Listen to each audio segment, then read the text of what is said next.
cadres de Biya. Non, moi je parle des gens qui ont intérêt au régime de Biya. Je ne parle pas de moi en tant que citoyen. Il faut comprendre que quand Ahidjo lui prend le pouvoir en 1958, le Cameroun part de très loin. D'abord, il a une guerre, la guerre de l'indépendance. Il vient de l'indépendance, il y a des problèmes de réunification. Et puis le pays est inculte et pauvre. Pourtant, de 60 à 82, le président Amadou Ahidjo assoit l'infrastructure du Cameroun parce que il construit le Trans-Camerounais, il construit les grands stades. Le Trans-Camerounais qui est un héritage colonial aussi. Il connaît les grandes écoles, plus de 300 entreprises d'État, et ainsi de suite. Donc les Camerounais ont toujours vécu avec une certaine nostalgie de l'époque. Et donc, l'entourage du Biya, peut-être le Biya lui-même, a toujours vécu avec une sorte de complexe que comment Ahidjo, qui n'était pas un grand intellectuel, qui a pris le pouvoir dans des conditions très difficiles, a pu réaliser ces choses. Mais avec les Biya qu'Ahidjo a réalisé, pourquoi nous, on ne réalise pas? Et vous parlez de vous en ce moment? Pardon? Vous, les cadres de Biya? Non, moi je parle des gens qui ont intérêt au régime de Biya. Je ne parle pas de moi en tant que citoyen. Non, vous les cadres, vous étiez les cadres du Bidépa. Non, c'est-à-dire, vous savez, ne confondez pas. Voilà donc Dieudonné Somba qui commence à dire qu'il est simplement un cadre, il était simplement un cadre, un fonctionnaire. C'est la même chose qu'on s'est tué sur la toile ici à expliquer aux gens que le professeur Maurice Kamto, son passage dans le gouvernement Biya, il était fonctionnaire, technocrate, a fait ce qui était requis de lui. Et quand il a constaté qu'il n'avait pas la capacité de changer les choses pour le mieux des Camerounais, il a démissionné. Curieusement, c'est Dieudonné Somba qui écume les plateaux de télévision.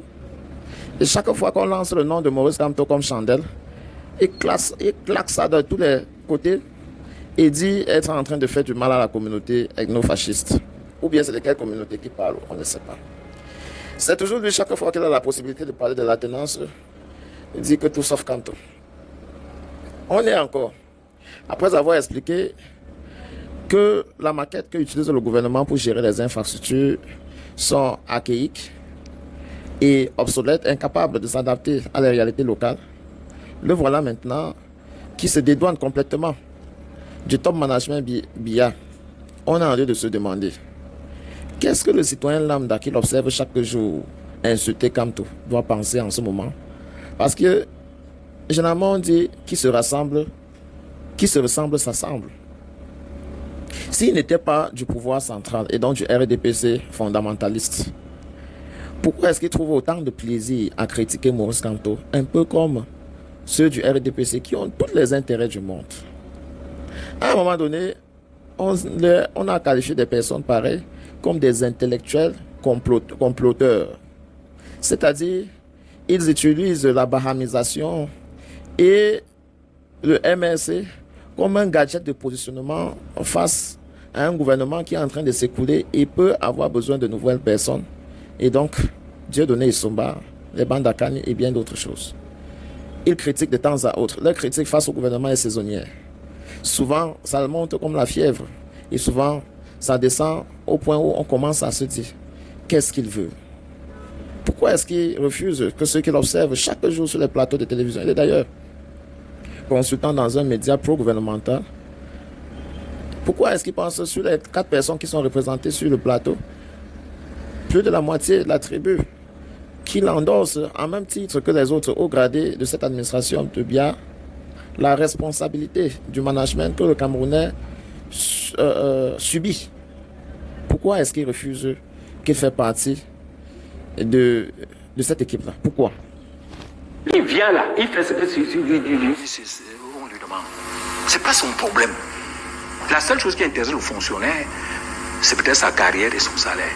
Donc ne confondez pas. Donc si le fonctionnaire voit l'État entrer en brousse, Il amène les temps. Le fonctionnaire n'est pas là pour juger, il est là pour appliquer la politique. Si vous ne le saviez pas. C'est En comme tant que ça. fonctionnaire, vous n'avez rien proposé. Non, je fais des propositions d'ordre technique. J'ai proposé la monnaie binaire. J'ai proposé la Vous êtes fédéralisation du rédacteur pays.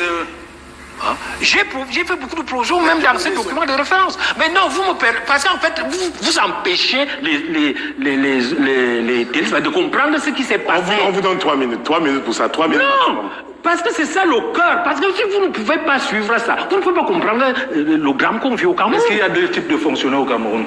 Peut-être pour... Non, laissez, je ne On va réponds revenir pas. aux fonctionnaires. Non, vous On va perturbez. revenir aux fonctionnaires. Non, Rentrons. je dis les gens. Non, il ne perturbe pas. C'est-à-dire, Dieudonné Essomba ne peut pas continuer à nous rouler dans la farine de cette façon.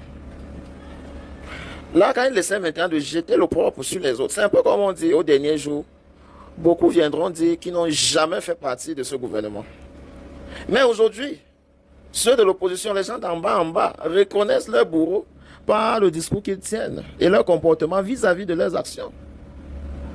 Il y en a dans la chaîne beaucoup de sorties que Dieudonné Essomba a fait à l'endroit de Maurice Kamto en disant qu'il veut tout, sauf la paix au Cameroun. Venir aujourd'hui dire qu'on a tort de l'assimiler à ce gouvernement, on a envie de dire, maintenant il veut pointer du doigt aux autres. Qu'est-ce qu'il fait en ce moment pour se dédouaner de cette responsabilité-là? Qu'est-ce qu'il fait? La critique doit toujours avoir un bastion. On ne critique pas pour critiquer. Il dit qu'il a proposé un certain nombre de mesures comme la monnaie binaire et d'autres choses. Qu'est-ce qu'il fait pour suivre cette idéologie-là jusqu'à sa mise en œuvre? On reconnaît les grands hommes par les grands combats qu'ils ont menés jusqu'au crépuscule de leur vie. Ce n'est pas de façon hasardeuse, momentanée, qu'on vient jouer un one-man show et on disparaît et de temps à autre, on applaudit même pour le camp d'en face, sans s'en rendre compte que la politique générale, elle est néfaste. Lui, il veut s'attaquer aux fondamentalistes. Parce que dans l'un de ses sorties, il avait dit qu'il n'attend plus rien de ce gouvernement, du moins. Que si un gouvernement de Franck Biya pouvait voir le jour, il a tout ce qu'il importe pour qu'il devienne ministre. Mais que dans le cadre de M. Biya, un autre, peut-être que de l'année qui est mieux placé que lui pour un fauteuil ministériel-là. Nous sommes donc en droit de se poser la question. Autant qu'il s'attaque à des fondamentalistes RDPC, nous on le voit comme l'un d'eux.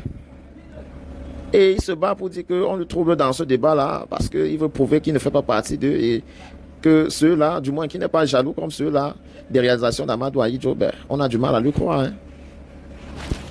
Pourquoi nous sommes là? Hein? Je dis donc que lorsque le président Biya et son entourage ont toujours vécu, quand la crise éclate, ce désir de réaliser aussi les investissements suivis dans ce régime, malheureusement, ils n'ont pas les possibilités. Mais en 2006, atteindre du point d'achèvement. Atteindre au chevement.